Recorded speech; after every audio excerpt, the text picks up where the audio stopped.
नमस्ते and welcome to Patki hospitals YouTube channel. आज हम देखेंगे कि डबल मार्कर टेस्ट का रिपोर्ट किस तरह से इंटरप्रेट किया जाता है। डबल मार्कर ये होने वाले माँ की खून की जांच है। आजकल ये टेस्ट ऑलमोस्ट सभी पेशेंट्स को करने के लिए हम कहते हैं ऑलमोस्ट कंपलसरी है। ये टेस्ट 11 to 13 वीक्स के बीच में की जाती है।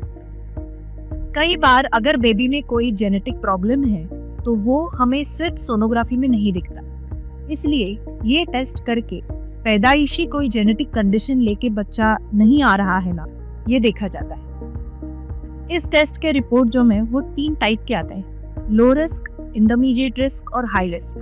0 रिस्क ऐसा इस चीज का रिपोर्ट रहता ही नहीं है, इसलिए लो रिस्क रिपोर्ट को हम नॉर्मल मानते हैं। ये एक स्क्रीनिंग टेस्ट है।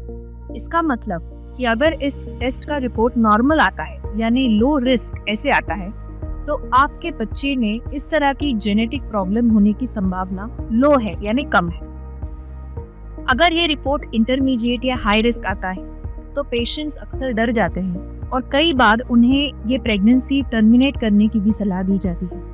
तो ये रिपोर्ट के इस तरह आने की वजह, इसका मतलब बेबी में कोई डेफिनेटली प्रॉब्लम है और अभी आप इसे निकाल दो, ऐसा बिल्कुल नहीं होता है। क्योंकि जैसे मैंने कहा कि ये एक सिर्फ स्क्रीनिंग टेस्ट है। अगर ये पॉजिटिव आती है यानी अगर इसमें आता है कि बेबी में कोई प्रॉब्लम होने की संभावना है तो हमें आगे कंफर्मेटरी टेस्टिंग करनी चाहिए। तो ये कंफर्मेशन कैसे होगा? इसके लिए 2 टेस्ट होते हैं। एक होता है ब्लड टेस्ट जिसे कहते हैं NIPT यानी non invasive prenatal screening test.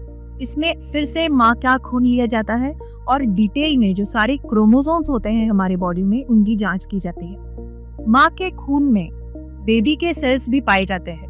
तो NIPT टेस्ट के अंतर्गत ये जो माँ के खून के अंदर बेबी के सेल्स होते हैं उनका टेस्ट करके बेबी का कैरियोटाइप हम डिडक्ट कर सकते हैं। इस टेस्ट से हमें 99.99% तक डेफिनेटली पता चलता है कि बेबी में कोई प्रॉब्लम तो नहीं है।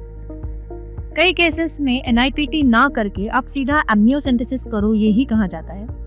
एम्नियोसेंटेसिस यानी गर्भजल की जांच। इसके अंतर्गत आपको पेट पे एक तरह का एनेस्थेटिक मेडिसिन लगाया जाता है।